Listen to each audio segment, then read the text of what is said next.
Starseed Ascension welcomes guests from a variety of backgrounds to gain perspectives, experiences, and information in the paranormal, spiritual, and ET space.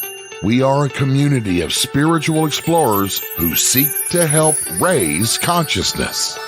And now, here's your host of Starseed Ascension, Jamie Voss Love.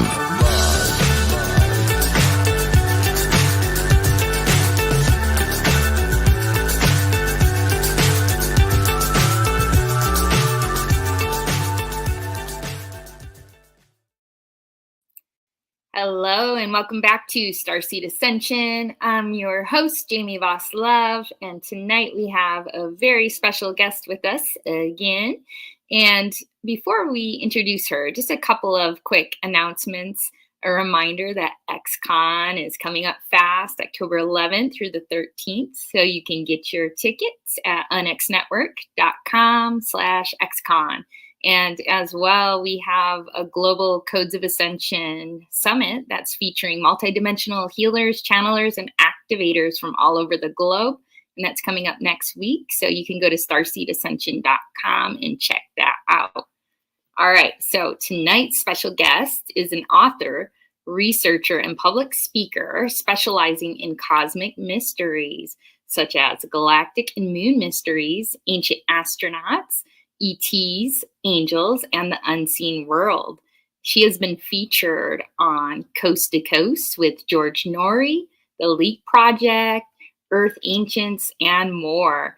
And tonight she will be talking about her most recent book, Earth's Galactic History and its ET Connection. So it is her goal to investigate the mysteries of the universe and how they connect to humanity. Please welcome tonight's guest, Constance Victoria Briggs. Hi, everybody. Hi, Jamie. How are you doing tonight? Good. How are you? Good, thank you. Thanks for having me on. Yes, thank you so much for being here. I love everything that you're all about and what you're researching, so I can't wait to hear more about both you and this new book. So just wanted to start out because we have such a wide range within our viewership and listeners, and just want to ask you a little bit about how did you even become interested in galactic research?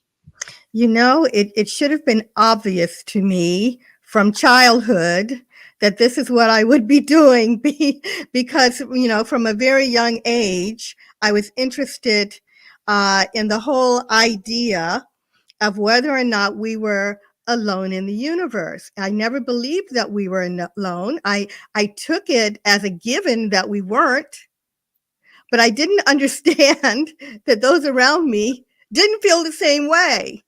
You know how that goes. Yeah.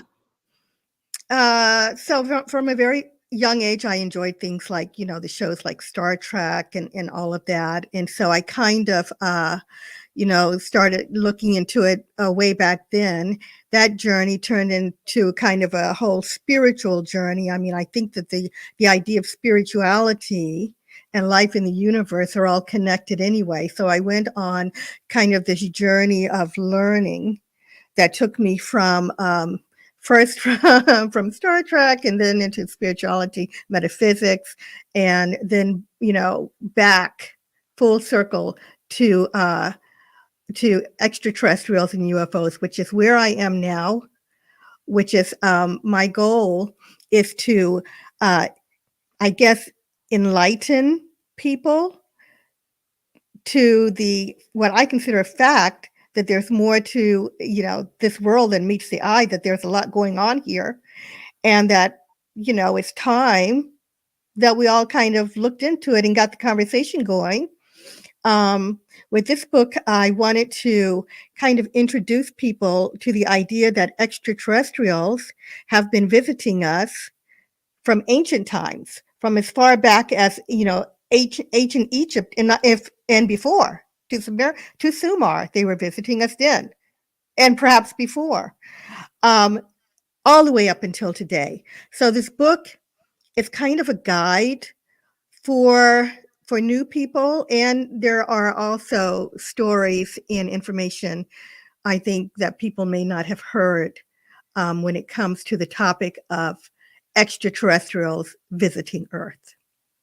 Beautiful. Well, I can't wait to dive into some of that. And yeah, it's hard to even imagine in this multiverse of billions and billions of galaxies and stars that we would be the only species or the only race out there, right? So did you have any sort of UFO or encounter experience yourself?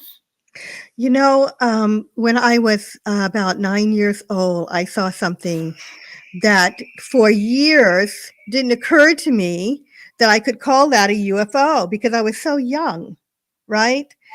So it's a very interesting story. I didn't even recognize it as such until I wrote my moon book.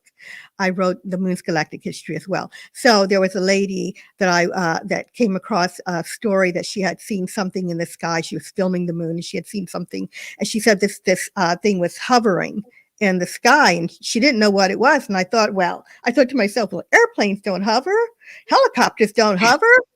And then I said, oh wait. So what happened when I was 9 is I saw something hovering in the sky as my mother and I were in a car. We were on our way to the pharmacy. I was sitting in the back seat. She was driving. She was a very nervous driver. I was not allowed to talk while she's driving at night, right? So I was a good girl. I was quiet, so I didn't get in trouble. But off to my right, there was something in the sky. And I remember distinctly thinking, I wonder if that's one of those things. Today, I think, why did I think, I wonder if that's one of those things? Well, I must have been hearing about UFOs because my parents weren't into it, but I had to have heard it somewhere to know that it was unusual. It was saucer-like. It had lights on it that, I don't know what to call them, revolving or roving, but they seemed to be moving in different colors around. And it was just sitting there as we were driving by. So I think that was my UFO experience. I can't think of what else could have been back then. It wasn't a blimp. I can't even think of what it would have been now. So that's interesting to me. But also I have astral experiences. I leave the body, and I once left my body. And I was traveling. It was during the day. I was taking a nap. I had a toddler, and I came out, and I was traveling, and I came across in the sky this ship. And I have to tell you, it wasn't typical. It wasn't years ago would say was your typical flying saucer that was silver or whatever. This thing was glorious, beautiful, sparkling. Sort of a coppery bronze color. And I was so intrigued, and I was moving closer towards it. And I knew I was out of my body because I had what I call conscious out of body experiences. And I thought, I hope nothing wakes me up back there, because then I knew I would be pulled back in, right? So I get closer and closer to this glorious ship. As crazy as it sounds, people, I know it sounds crazy, all right? But I get closer and closer, and I reach out, and I'm sure I would have gone through the wall of it to enter, and my phone rang, and I was snapped back into my body. And it was my husband, and he woke me up, and I was very disappointed, and I've never seen it again, never got back there. So I believe that there are ships out there that we cannot see in our physical body, that there are ships, some we can, obviously, we're seeing them all the time. There's film of them, but there are those that we have to come out of the body to be able to see. Yeah. Yeah, that's beautiful. It sounds like almost like a light ship. Well, I do want to share that on here we don't think you're crazy. So oh, listen, you're openly express. I told that story, I think, on one show, and I have to say, someone wrote the host and say, keep the crazies off your show. And I thought, I'm never telling that story again. Oh, well, you're in the right arena. So speaking of these experiences, one thing that you relate in your book, which I find interesting, with Gene Roddenberry and his channeling experience, or he used to sit in on channeling sessions. Is that right? Yeah. Oh God, it's one of my favorite stories. So, my heart is with Gene Roddenberry and Star Trek, and Lucille Ball, by the way, who got it going. I don't know if you know that she was connected to that. There would be no Star Trek without Lucille Ball producing this thing or getting it going in the studio in the beginning. But anyway. Very cool. So Gene Roddenberry was sitting in on channeling sessions from extraterrestrials.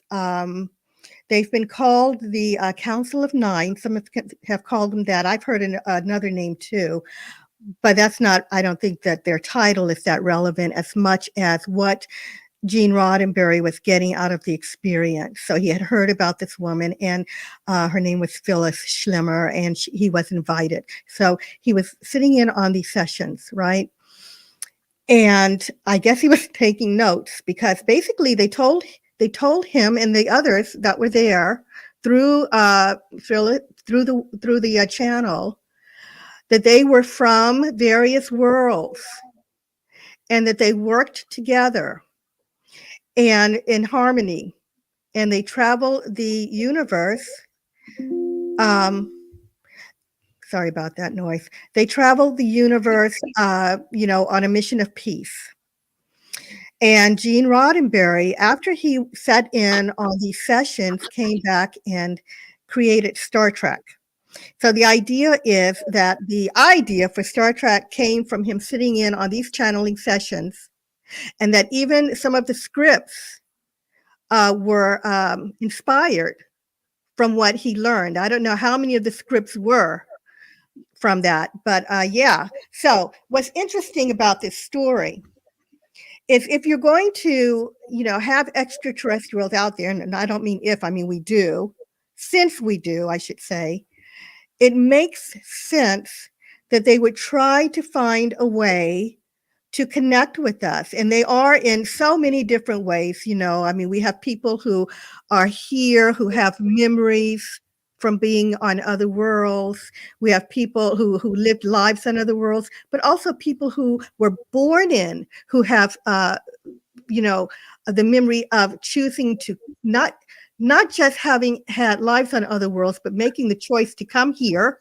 through the birthing process to do work here to help educate humanity. So we have a lot going on with extraterrestrials trying to educate us. But in Gene Roddenberry's case, he and others, they're using, channels to communicate, and they're using our science fiction, our media, our movies, our books, and what have you, to educate us, a new race of beings that have just come into the moment of learning that we're not alone in the universe. They are thinking of all kinds of ways to reach us. So I think that Gene Roddenberry and his Star Trek series actually was one of those ways. There is no other show that has had the impact and the influence on around the world to help us understand that we're not alone. That's beautiful. So sort of putting it into our consciousness and helping us remember in a way. And I know one of the things on there, and I believe you mentioned this in your book, is the Federation. There's a Star Trek episode where they want to let certain civilizations know when they get to a certain advanced technology that they are not alone in the universe before they use that technology, which is interesting because it seems to parallel with things that we've witnessed here, right? With UFOs and sort of disarming nuclear weapons and things of that nature, and trying to make sure that we're in a peaceful state before we advance to a certain degree. Do you find that to be the case in your research? I do. I mean, let's just face it. I mean, we are still, or humanity. I'm not going to include myself in it. I'm not going to say we. But seriously, that's fair. Seriously, Those other people. humanity is still in a kind of, almost a primitive warring kind of mentality. I mean, we've jumped, with our technology, we moved very fast for a species, to get where we are now. But spiritually and maturing, we haven't. We're still living in a world. I mean, I can't believe it. I'm still living, I'm living on a planet where people think it's okay to kill each other, to slaughter each other, and to have, fights and struggles over what? That's so important. I mean, it's my understanding that the universe is mostly filled with peaceful beings. They're not going to seek out warring civilization so easily with, just kind of blurt it out and appear and risk getting harmed. All right. They're going to subtly try to tell us. Because we need to, reach that point of understanding. They're going to slowly try to educate us. And, there are so many people who are, I think, in denial about the idea that we're not alone in the universe, but that we're also being visited. No matter how much information is coming out, no matter how much information from the governments, plural, not just the U.S.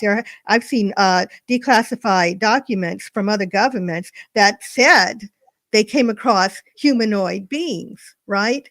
But people, no matter how much they hear it, don't want to face it. So we have to, tread cautiously and slowly. And I think that that's what the ETs are doing. I also think that, I think everyone who's working in this this field, so to speak, of teaching the world about extraterrestrials, I think that they are trying to. Oh, I lost my thought. Gosh, I lost my thought, Jamie. That's okay. Sorry. It'll come back. Well, there seems to be a sense of fear when we bring up the question of origin and being alone. Did it come back? All right. Yes. This is a time, I believe, that we are going through growing pains.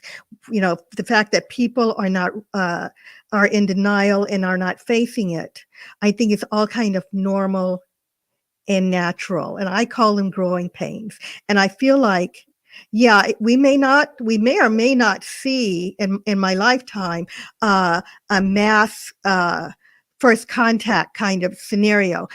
People we have been contacted, we have had first contact many times across. We had first contact, when we were on out of space. All right. But when we think first contact, we're thinking of a mass communication where people can see the ships or see that there is an extraterrestrial that's being introduced to us by, world powers or world authorities. But I was going to say that when it comes to disclosure, we all have a role to play in this. And there are some people heavily involved in the actual disclosure from the government. But sometimes I think that the reason we haven't had the disclosure isn't necessarily all about the government. It could be that the extraterrestrials have some control on this topic, that they may be, running the date when we will know, as a world society, that they're here. So that you mentioned like a discreet disclosure that may be unfolding. Is that part of what you're speaking to? I think so. Yeah. I think it's okay that people are now coming forward to tell that they have had communications with extraterrestrials. That may be shocking to some people. And, I come on and people will say, well, do you have any, visitations? No, I don't, not that way. I know directly there are people who have had face-to-face communication. I have what I call star guides. That's a whole other show, who feel free to share as much as you feel called to. Really? No, I think we all have some sort of guides in our life, and I think mine are star guides, and I think that they are really helping with this process. Sometimes when I'm working, I do feel like I am channeling, and that is coming from somewhere, these ideas and the triggers. I'll be reading something, and it's just triggered, and all of this stuff comes out. I actually have a book idea that I'm working on that I believe is not my idea, and I won't. It's kind of top secret. It's not my next book, but it's going to take a while. It's a big project, and I believe that it came from them. They do help. There are beings here to help that are in the unseen world that are trying to guide us into this information to give to people, like I said, subtly. But then there are people too who say, they have had physical one-on-one contact where they actually sit and talk to extraterrestrials that come into their room and give them information. And there are some stories where people have seen ships land where ETs have gotten out and presented themselves. There's one case, it's in my last book. The Earth History book, where a man was, I don't know, about 100 years ago, he was farming, and he looked up, and he saw a being standing there next to a ship, and he was shocked, and he dropped I don't know if he was carrying a hoe or a pitchfork or what it was, but he dropped whatever that was in shock. And the being, a humanoid, you couldn't tell him apart, I think, except for his long hair. He had long hair, and he was wearing a jumpsuit. And the guy said that he came over quietly and just, kind of picked up the tool and gave it to him and smiled, and then walked back to the ship where there was someone else standing, waiting. I guess they might have been doing there to collect resources. They weren't there for the farmer. He just happened to turn and see them. I don't know. I don't remember, how silently their craft came in, or if it was there and he didn't see it. But he wrote, he did report the story. He had come face to face with beings who got back in, returned to the ship, got in and flew away. And that has been reported. Scenarios like that have been reported often around the world, to the point where I've written 2 books on, extraterrestrial, would not include extraterrestrial encounters. So they do happen. They just haven't happened on a mass scale yet. And I think the ETs are controlling that. Yeah, but it does seem like it's growing exponentially in terms of physical sightings with eyes, and then experiences, like you were saying, with astral travel and connection to guides coming from elsewhere. And wondering, just from your own personal perspective or belief, do you feel that disclosure will be when it gets to a certain point where there's more than half of people have had these experiences, or do you feel like it's just going to come in another way? I think it's going to come in a way that we are introduced after more people learn that we're not alone in the universe. I mean, having experiences, I don't know if you mean one-on-one experiences or just learning the information. I think that more people have to hear the information and understand that it is a thing, and that it is not a joke. Right. That, to take it seriously. So yeah, I think when more people become aware of and a little bit more accepting of the idea, and I don't think it's very far away. And we may not have, it's interesting. We may not have a lot of choice in the matter, because there are like ambassadors. There's one Andromedan ambassador who talks about how he was told that the human race needs to grow up. We need to mature and grow up. Of course, we've all heard that we need to put away our weapons. Well, they're not kidding. All right. They're saying that what we're doing here with our weaponry affects the rest of the galaxy. And they have said that they're not going to allow us to destroy all life on this planet. It's a precious world. And I believe personally that it was, seeded, and they're not going to let us destroy it. And they're saying that if we don't grow up, they're going to have to step in, either step up the disclosure or do something about the weapons and do something about us. What does that mean when they say do something about us? So, if we don't behave, if we don't change, that disclosure may come sooner than later, and who knows what the consequences will be. And I definitely I want to dive a little bit deeper into that. We're going to go to a quick commercial break, and then we'll be back to expound on it. While most near-death experiencers return to this plane of existence with alluring tales of their time spent in the presence of the divine, what happens when one crosses the veil into the afterlife, into the void? In the new book, Dying to Meet Them, Mindy Toutfest describes her journey to the afterlife after a devastating aneurysm, how a strange turn of events would lead her to spiritual growth, divine healing, UFO experiences, and a greater understanding of the universe. Get your copy of Dying to Meet Them today at Amazon.com or visit unxmedia.com for more information on this book and more amazing selections from UnX Media Publishing at unxmedia.com.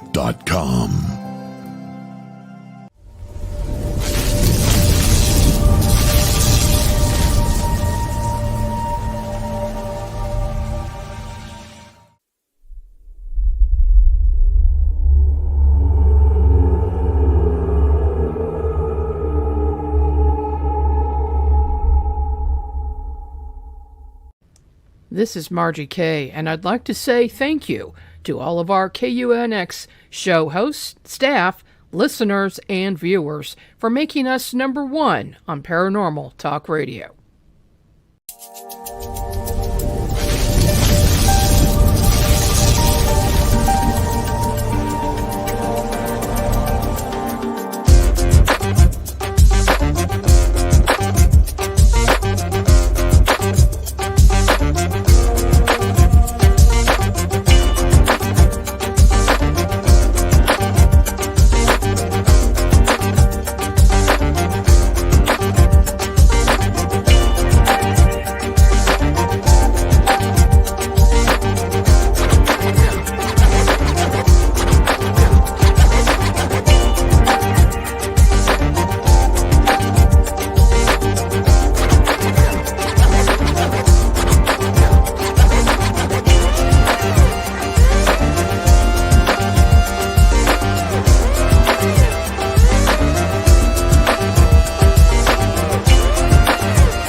Welcome back to Starseed Ascension. We're here tonight with Constance Victoria Briggs. Welcome back. Thank you. All right. So we left off on, you were talking about Andromedans for a moment there, and I'm so happy that you mentioned them because they wanted me to share that they're here to help and support humanity. So thank you for mentioning that. And, you know, it's as if you mentioned that they won't step in, right? Unless we get to a certain point and that is needed. So it's almost the law of interference to kind of allow us, right, to try to resolve those things. And I have hopes that we will, that we do. Yeah, I know that's not across the board, but we'll see.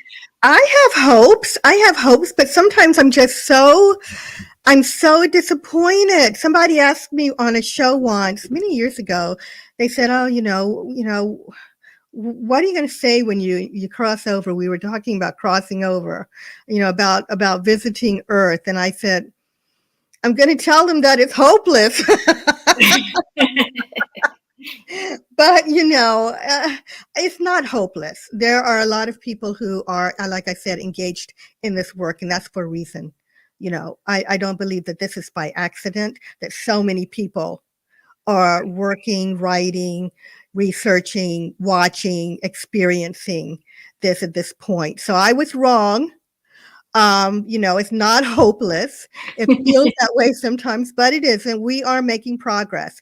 And, this is a really strange thought that I had recently, is that, yeah, I mean, we all have to leave this earth plane and cross over, and some people feel like they don't finish the work here. They don't, get to see the work finished before they go, but you can see it from over there. And quite frankly, I believe people are coming back in. I think people are coming in all the time to continue this work. And how they're coming, like I said, it's a different show, being the walk-ins, the born-ins, the guides standing right next to us, but the work will continue. Our years run out, but the work will continue until we know that we are a part of a galactic community. Absolutely. And speaking of which, you mentioned that, they've been coming here for maybe eons, right? And there are certain civilizations that have that in their history. And I know, like the Dogon tribe, for instance, speak of visitation from extraterrestrial beings or sky people, and that have taught them advanced knowledge of the star systems and solar systems. And so there's information that they wouldn't have known otherwise that happened before our own astronomers, such as, the star Sirius being a binary star system. So it's information like that there's, some evidence. And obviously you as a galactic researcher, you have that information, in your books and in that knowledge within. So any other examples of the visitation in our ancient past that sort of stands out to you? There's a story out of Egypt, ancient Egypt, about a mass sighting, a mass UFO sighting. And back then they wrote everything down.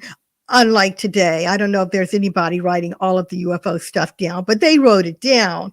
And we have it, not just the Egyptians, but all of the ancient cultures have stories. But these guys saw a mass UFO sighting in Egypt, and it was huge. And why were they there? Right? What was going on?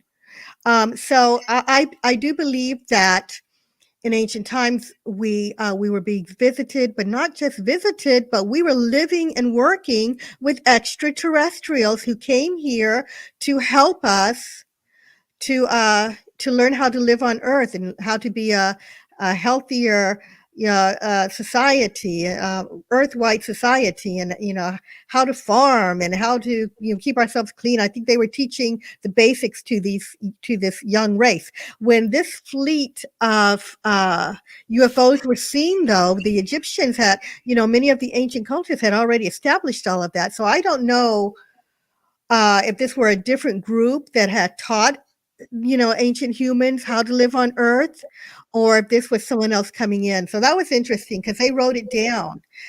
Anyway, there are some very interesting cases in, like, later on in history in the medieval times, with some strange things going on. So we have the stories of the ancient world having what we thought were gods, but were basically extraterrestrials here to help with, advanced technology. But then once we moved forward, these medieval people were seeing these what they called flying shields, which were UFOs. They had nothing else to compare it to. They had no idea about flying, ships or crafts or airplanes or anything. And these UFOs often intervened in their wars. There was a lot of wars going on, fighting over territory and kingdoms and all of this stuff. But there are tales of UFOs intervening. In one case, there were two groups, and you'd have to read the books. I don't remember the names of the groups now off the top of my head, but there were two groups of people fighting. And a UFO appeared over them and kind of came down close enough that they had to separate to look up at this thing. They stopped their fighting and they looked up at this thing and they dispersed. Right? That was interesting for me. And then there was I was trying to take one experience into the gods. So it had become known that gods had been on Earth and were helping people. Well, in this case, by medieval times, there was a story where there were priests in a kind of a chapel or not chapel, I guess a kind of a church where they were preparing for some religious ritual the next day, and they were preparing their dinner and all of this, and that it said that they felt the building shaking and the doors started flying open and they could hear people outside screaming, and some people went out to see what it was, and people wrote this down. Well, they saw ships in the sky, and it said that there were ships. They didn't call them ships, they called them flying shields, but they said that these things were clashing, and it looked like a war going on over their heads. And there are thousands of people now are just standing out there watching this thing, and they're so loud that is shaking the buildings, And then they heard a voice, because they wrote everything down and they were very careful about it. And the voice said in their language very clearly, "The gods are leaving." And I thought, the gods are leaving? They said the gods are leaving? What was going on? I would bet, and it's just my own speculation, that someone came in to do something on Earth to humanity for whatever reason, and they were being stopped. They were being fired upon, and they were fighting, and these guys lost, and they left. They fled the scene because these other ETs basically came in and sent them out. So we've got, there's a few of those stories, and I put it in my book that, we had that kind of interference going on. Now, for whatever reason, we don't see that today unless there's something going on invisibly. It looks to me like these extraterrestrials from the ancient past kind of stepped back after they helped us and learned how to live as a new species. They kind of withdrew and let us do the best we could. But it looked like at that time, as time has gone on, when we were threatened, there may have been some that were stepping in. And today, we are threatening ourselves. And I remember doing a channeling session years ago. I used to channel before kids. I channeled more. I had more time, right? And I remember in my channeling writing, they said that humanity's behavior was causing a domino effect throughout the galaxy. And I tell you what, since I wrote that some 30 years ago, I've seen it in other places that they have said that elsewhere too. Definitely.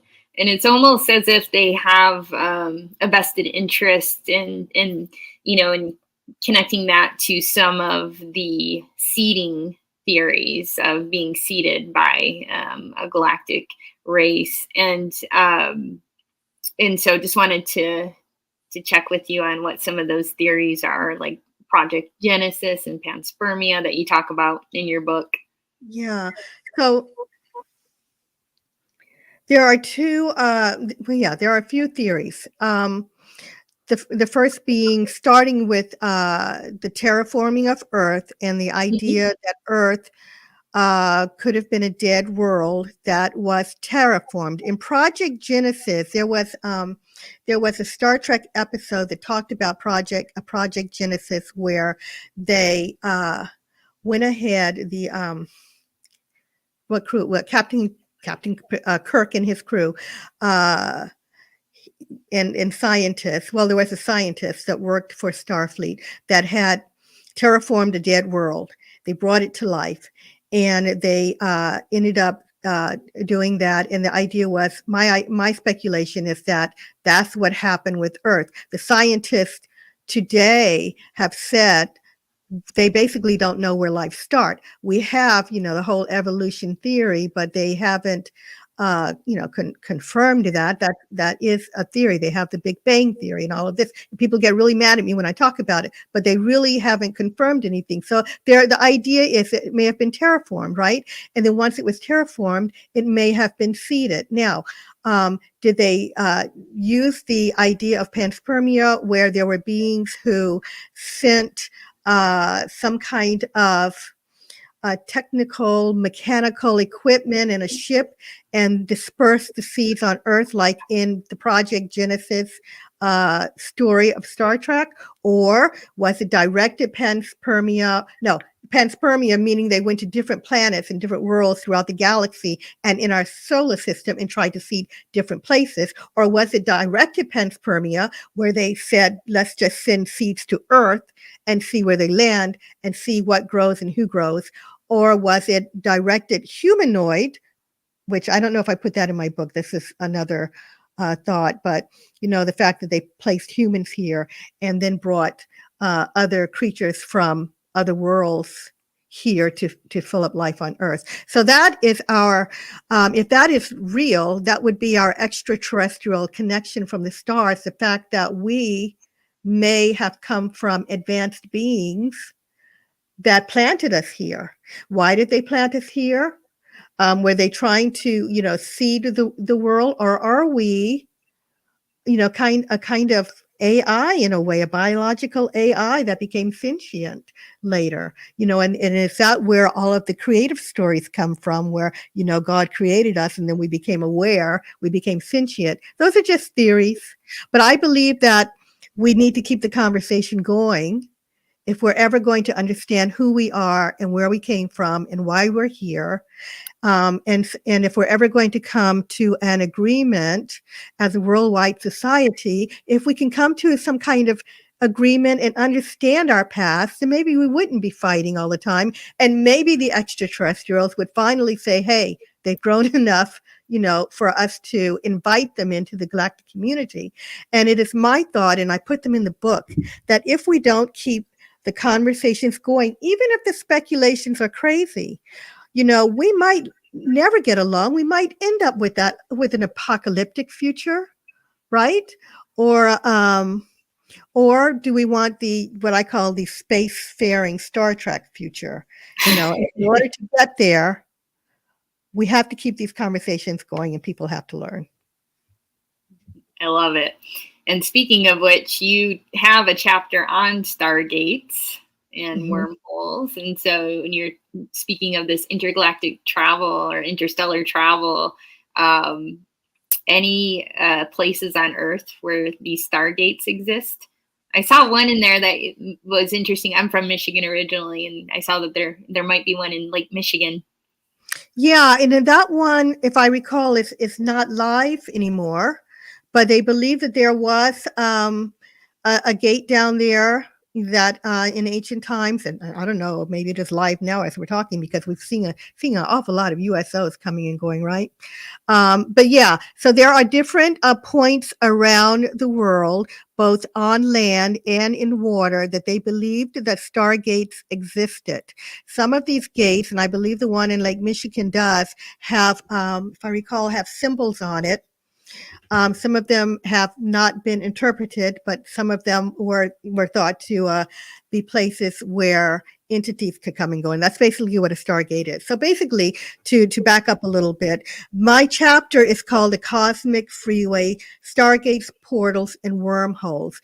And the Cosmic Freeway is what I named this because, we hear that some people are saying there cannot be extraterrestrial visitation because the universe is too vast, it's too wide, it's too far to go from one point to the other, even in a lifetime. All right. But then, so what are we seeing out there? What are we seeing in the skies? We're seeing ships. What are we seeing in the oceans? We're seeing ships. They're coming and going somehow. Why do they think mankind is so advanced and that we're at the top? Why do people not believe their eyes and what's even recorded and what the government is even saying we have? And they're coming from somewhere. So obviously, they've come up with a system of travel. And it's not something, Stargates, portals, and wormholes, it's not fantasy. It is something that NASA talks about. It is something that NASA says they're working on for the future. Well, who's to say that advanced beings haven't already mastered that? And they have established a way of traversing the universe with a science that we don't understand yet. Sorry. So yeah, that's what I call the cosmic freeway. Now, this isn't a new idea. So since ancient times, there have been talk of doorways where the gods came and went on Earth. They weren't always flying in machines, through these things. There were people walking in and out of what we believe were stargates from one universe to the other. It's of course, very sophisticated. And also, sometimes when you look, people who have seen UFOs, it looks like that they're there, and then it looks like they kind of go in sometimes like a door or a slit or a slot. It's very weird. Is that a Stargate? But yeah, I believe that they've learned how to do that. I call it the cosmic freeway. There's one. Huh? Sorry. I said it's a great name. The cosmic freeway. Yeah, but anyway, I believe that's what they're using. Now, we're talking about beings that can be, hundreds to thousands to millions to billions of years ahead of us. We're not the only race of beings in the universe. So they've mastered all of this. We don't understand it. So we're saying, oh, it can't exist. Well, obviously, something is going on. Absolutely. And speaking of, you mentioned the water and what's going on under there. What is going on under there? So, funny, I'm working on a new book about that. I've got a chapter on it, The Oceans, Earth's Final Frontier. And it was the first chapter I wrote in Earth's galactic history. Yeah, I'm fascinated by it. So there is something there. Some people say there are bases of extraterrestrials, and some believe there are civilizations. Well, I shouldn't say some. I believe there are civilizations. Others, the disclosure people, use the term bases. Maybe there's both. But there is definitely something going on in Earth's waters. And it has been back to, again, ancient times. And I'm trying to get to the bottom of some of this information. But I know that Christopher Columbus, people can identify with this. They all know Christopher Columbus had his fleet. And in his journals, going back to at least his time, he talked about there being ships, or he called them lights, in the sky that came down and went into the ocean. But today, in modern times, the Navy has seen things on radar down there. There have been people on regular cruise ships and things that have seen lights in the waters. Fishermen who, I just heard of one account of a fisherman being on a boat where the lights were all around them under the water.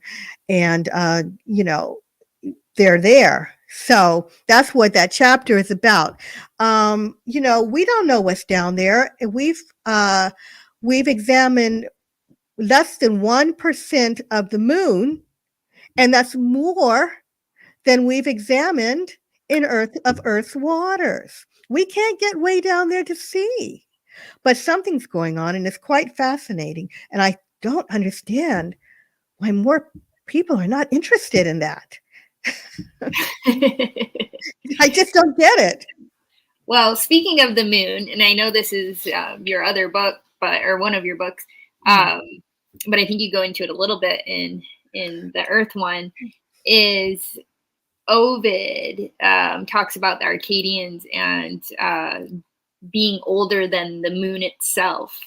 So has anything come up in your research about when did the moon first arrive, and what is the moon in your personal opinion? Yeah, so there were a number of philosophers, and this information is out there now, and people, a lot of people have heard it. But there were philosophers and writers who talked about a time where there was no moon in the sky. Yeah, people were here, but there were no moon in the sky, and the people were wild. I think it was Ovid who said, they were feral and they were running wild, and they hadn't, I guess, yet learned how to live, with culture. But there was no moon in the sky at that time, and that the brightest spot in the sky was Venus. Now, it's interesting because there is a story that goes back to South Africa. I believe it was the Zulu tribe. I want to say Zulu tribe, where they said that the moon was created from what they call an egg. There was a large egg in the sky, and it was hollowed out, and it was sent across the universe, and was placed in Earth's vicinity, and that's how the moon came to be. But now, why would I use mythology like that? Well, because there are other stories that kind of back it up, so it's fascinating. There is a stargate out of Bolivia that is an ancient structure that stands with symbols on it, and it says that there was a time when there was no moon in the sky, and it talks about the moon coming in, and there being disasters from it, entering Earth's vicinity. It caused a lot of problems for the Earth. That story, I guess, was handed down, and someone wrote it down in ancient times, and I don't believe they were lying, right? And I don't believe it was graffiti, right? That, they made it up. But what's even more interesting is that in the 1970s, two Russian scientists that worked for the government came forward and said, we think that the moon is artificial satellite. It might even be a spaceship. Yep. And that it was brought here and it was placed here, just like the ancient tales said. We've got these modern scientists stating that, and they put their reputations on it. What do I think it is? I think that it is some kind of mega structure or spacecraft, if you want to use that term, that was placed here to help humanity. I think extraterrestrials played a hand in how this whole world got started and how humanity thrived. And I think placing that moon there to give the Earth stability was one way to do it. Now, when they did it, though, it seems like they brought people with them. Somebody was in that moon. Somebody is on the moon. As crazy as that sounds, there are miles-high structures on the moon that we didn't place there. It's not a guess. It's not a speculation. There's pictures. There's evidence. All right? And talking about not just structures, I know some people don't believe we went to the moon, but I do, so I talk about it. There is a picture from the Apollo 15 mission of a huge, what looks like a ship sitting there, an ancient ship. And if it was a hoax, if they made a moon hoax, man, they came from every angle they could think of. Hey, let's fake a ship being on the moon and say it was ancient, Yeah, so there are structures up there that we didn't put there. Even if they didn't go to the moon, they were getting these pictures off of the lunar orbiters before we ever sent men to the moon. So somebody is there, and they must have come in with this structure. Well, thank you for sharing that. And, your whole book is fascinating. It's almost as if, we were in harmony at one point, and then we became out of balance. There was maybe perhaps a reset, back in the day. And now here we are trying to harmonize and sort of bring in almost that divine feminine, right, back into balance and this sort of warmongering energy, and just kind of be more nurturing, loving, gentle, kind, all of the things. And so, Constance, just want to sort of end with sharing any kind of events that you have coming up, or how can people find your book? How can they connect with you? So I will be presenting with the Portal to Ascensions Awakening of Humanity conference, online conference, coming up in October. I believe it's October 8th through the 17th. You can just Google that. There's going to be 77 speakers. Some of the people that have been on your show actually are speaking there as well. I think it's going to be a huge and great event to learn information. My books you can find on Amazon. Just go and Google my name, and all of my books will, pop up.